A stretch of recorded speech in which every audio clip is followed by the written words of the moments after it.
The Galactic Empire had existed for over 100,000 years. It was not simply a ruling power. It was the law of the universe, the final word in diplomacy, conquest, and civilization. When the Empire's long-range probes first detected Earth, the High Council barely paid attention. Another backwater species, another minor planet, nothing more.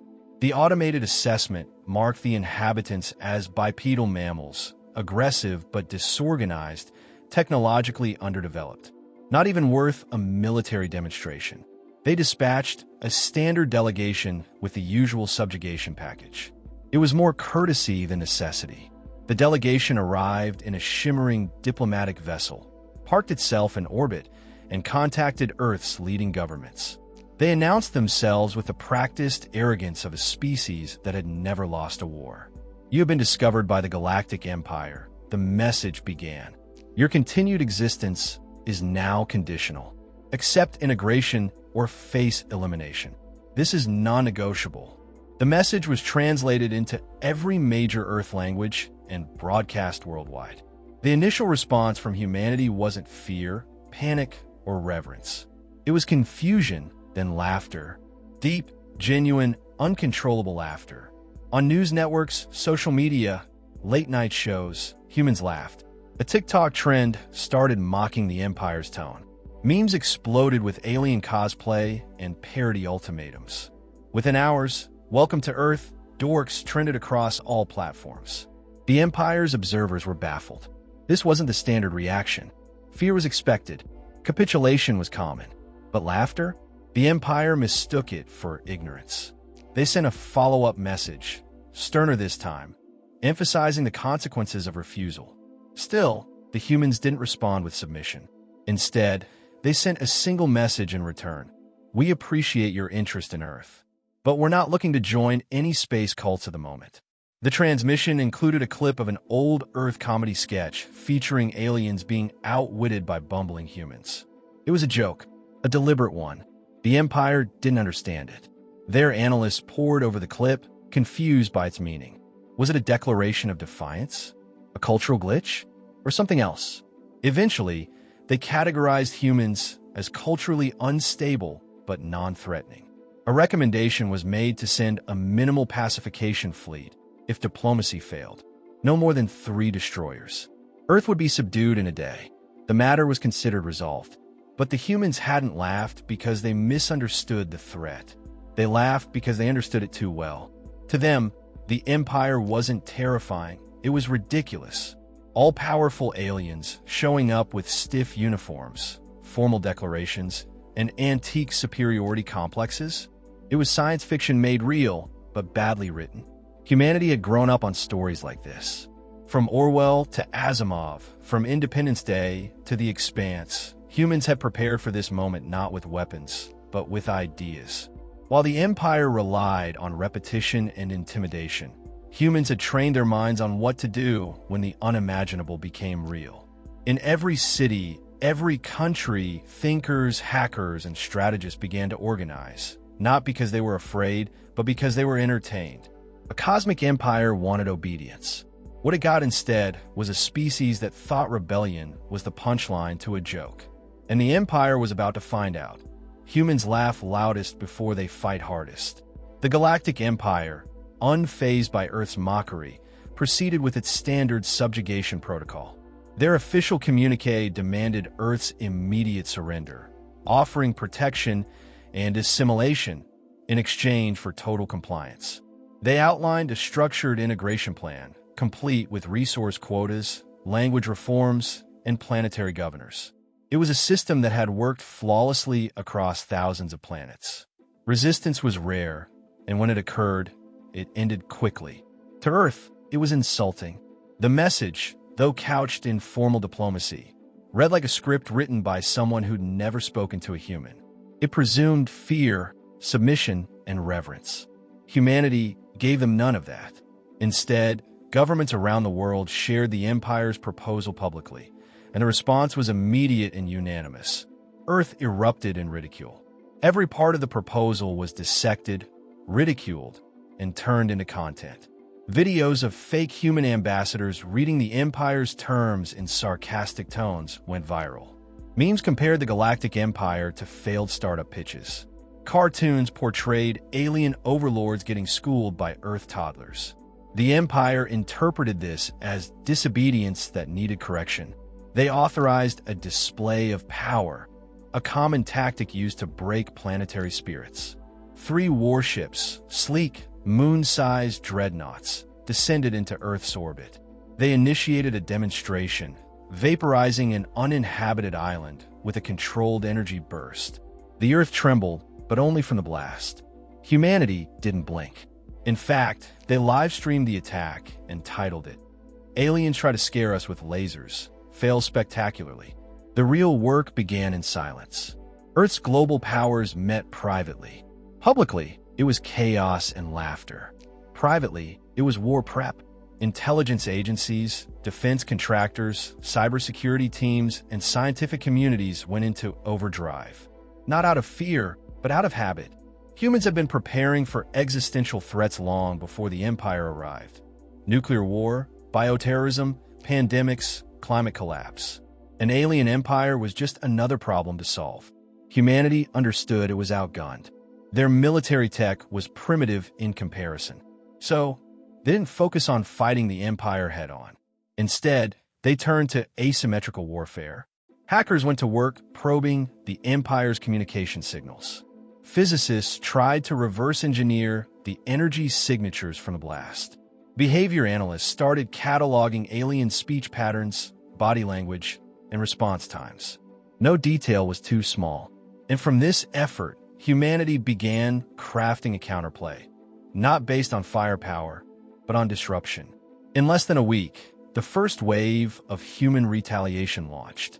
Not missiles or fleets, data. The Empire's communication grid lit up with confusing transmissions.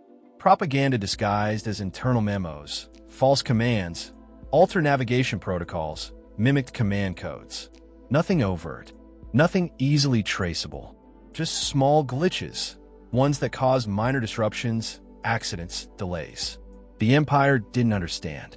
They believed their systems were malfunctioning. Engineers were blamed. Minor commanders demoted. Not once did they suspect humans. Why would they? Earth was still laughing, after all. But behind the satire was a coordinated campaign. One designed not to match the Empire's strength, but to twist it against itself. While the Empire mocked Earth's defiance, humanity quietly rewrote the rules of engagement. Not through conquest, through chaos. Confusion within the Galactic Empire deepened as their systems continued to falter.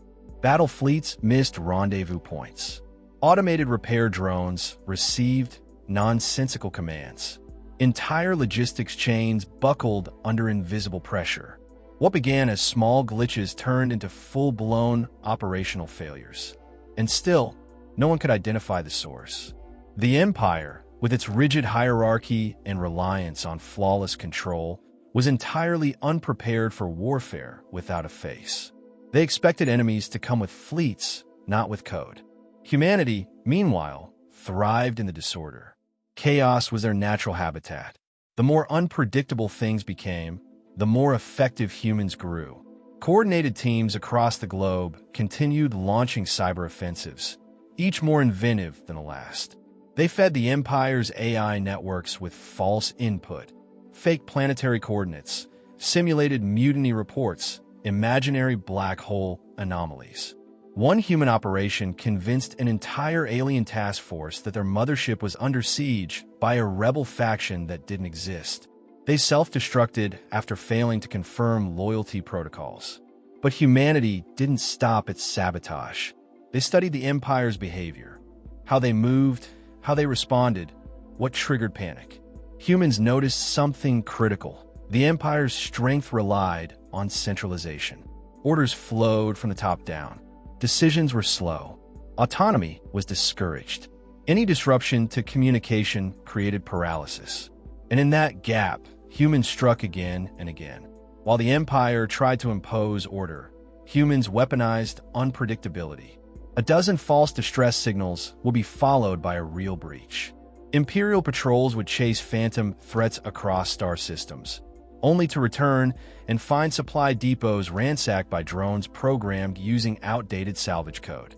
In one instance, a human satellite reprogrammed itself to mimic an Empire beacon. It fed contradictory location data to 6 nearby vessels, causing 2 to collide and the others to retreat under the belief they were under coordinated assault.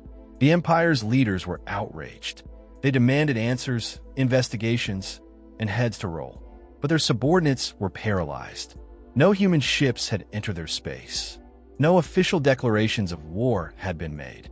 And yet, every week, another incident, each more embarrassing than the last. What the Empire failed to grasp was that humans didn't play by intergalactic rules. They didn't need to. They were experts in psychological warfare, in fighting smarter instead of harder.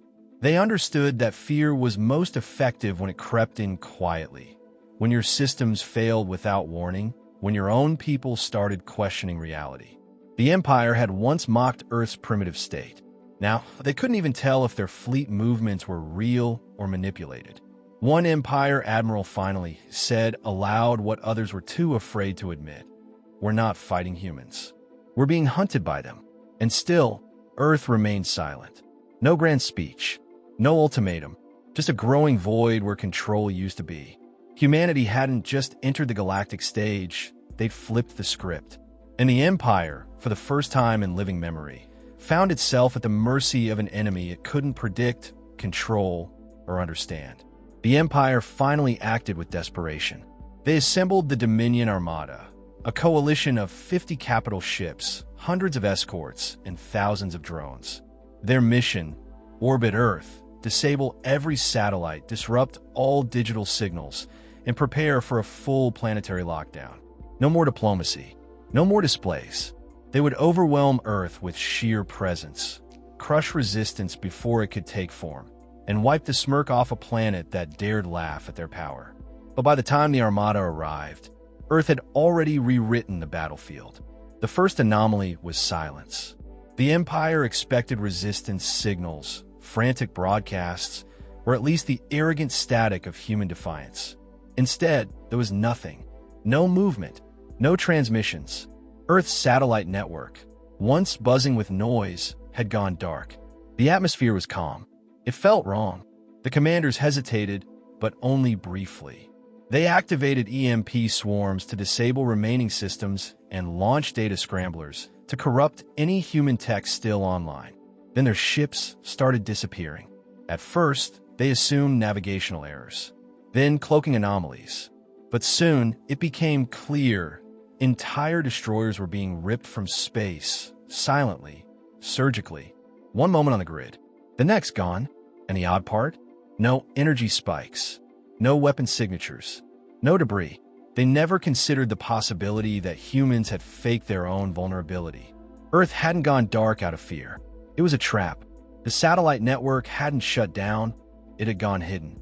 Thousands of decoy signals, camouflage nodes, and blind AIs lay dormant, waiting. And when the Armada flooded orbit, they activated, coordinated, and struck. The first wave wasn't kinetic, it was digital. A swarm of AI payloads, launched weeks prior from obsolete weather satellites, infiltrated the Empire's fleet systems. They didn't need to destroy ships. They just needed to control perception. Suddenly, sensors showed phantom fleets. Visuals were corrupted. Hull pressure readings fluctuated without cause. Gravity fields inverted. Crews panicked. Some ships fired on allies. Others evacuated into deep space under false alarms. The Armada collapsed into confusion. Then came the physical strike, not from human battleships, but from captured alien tech. Weeks earlier, Earth had salvaged fragments from the original demonstration attack, the vaporized island. In secret, engineers reverse-engineered a single energy signature, enough to replicate the effect once. They turned that into a prototype. A single shot, fired from Earth's upper atmosphere, struck the flagship. It didn't destroy it. It erased it. No explosion, just a silent disappearance. The remaining ships fled in terror. The Empire, for the first time in millennia, lost a fleet. to a planet they once labeled irrelevant. Humanity didn't pursue. They didn't gloat. They simply sent one message, repeated in every known galactic dialect. We laughed because you were predictable. Now go home. The Empire did. Word spread. Across the stars, other species whispered about Earth, not just as rebels, but as something new, a species that fought with imagination, that used humor as camouflage, that won without armies. The Empire had tried to conquer Earth with force, but Earth had already conquered the idea of the Empire. And that's when the galaxy realized humanity didn't just survive. They'd arrived.